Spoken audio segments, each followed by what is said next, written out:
Classe de sujet SCP. Une classe est assignée à chaque sujet SCP afin d'avertir le personnel de la difficulté que représente son confinement, c'est-à-dire les mesures mises en place par la Fondation pour qu'il n'affecte ni ne menace le reste du monde. Le classement se fait comme suit. Sur Euclide, Keter. Attention, la classe n'indique que la difficulté à confiner un sujet, et non sa dangerosité. Pour cela, la Fondation dispose d'un autre indicateur, le niveau de menace. Cette donnée permet d'estimer la dangerosité d'un objet SCP si celui-ci venait à briser son confinement. Le classement se fait comme suit. Blanc.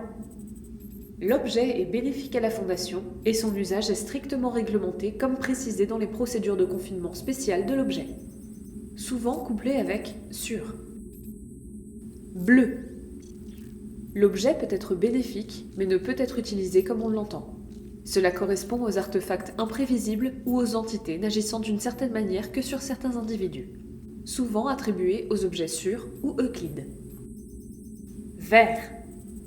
L'objet n'est ni bénéfique ni nocif tant qu'il est utilisé correctement, souvent attribué aux objets sûrs ou Euclide. Jaune. L'objet est nocif mais facilement limitable. Cela signifie par exemple qu'il ne peut agir que sous certaines circonstances, comprises ou non, et reste stable tant que ces conditions ne sont pas remplies. Souvent attribué aux objets sûrs, Euclide, voire Keter.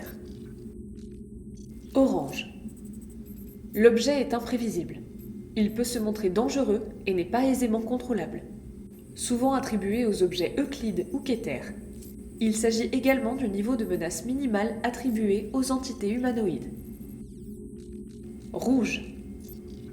L'objet est imprévisible et a la capacité de causer des dégâts sur une grande échelle. Sa rupture de confinement peut être synonyme d'un événement de type K et doit être considéré comme une priorité. Souvent attribué aux objets Euclide ou Keter. Noir. L'objet peut causer des dégâts sur une échelle globale, voire plus, et la rupture de son confinement est synonyme d'un événement de type XK et doit être considéré comme une priorité. Est presque systématiquement attribué à une classe Keter.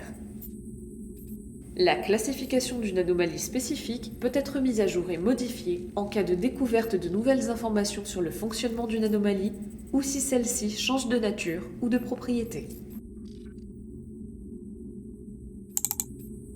Classification du personnel. Les classes sont assignées aux membres du personnel selon leur proximité avec les phénomènes, entités ou objets potentiellement dangereux. Classe A. La classe A est attribuée aux membres du personnel jugés vitaux aux opérations de la Fondation à échelle mondiale et qui ne doivent sous aucune. Classe B. La classe B est attribuée aux membres du personnel jugés essentiels aux opérations de la Fondation à échelle locale et qui ne sont pas autorisés à accéder. Classe C. La classe C est attribuée à la majorité du personnel standard disposant d'un accès direct à la plupart des anomalies qui ne sont pas jugées excessivement sensibles. Classe D. La classe D est attribuée au personnel renouvelable utilisé pour manipuler des anomalies dangereuses et n'est pas autorisé à entrer en contact direct avec le personnel de classe A ou B. Le personnel de classe D est généralement recruté dans le monde entier parmi les rangs de prisonniers condamnés pour des crimes graves ou violents. Dans des circonstances extrêmes, le protocole 12 peut être engagé, autorisant un élargissement des sources de recrutement, permettant de recruter parmi les prisonniers politiques, les populations de réfugiés et diverses autres sources civiles.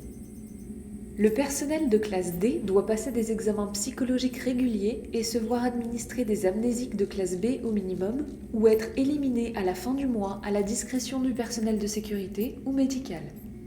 En cas de catastrophe à l'échelle d'un site, le personnel de classe D peut être éliminé sans préavis s'il n'est pas utile au personnel de sécurité.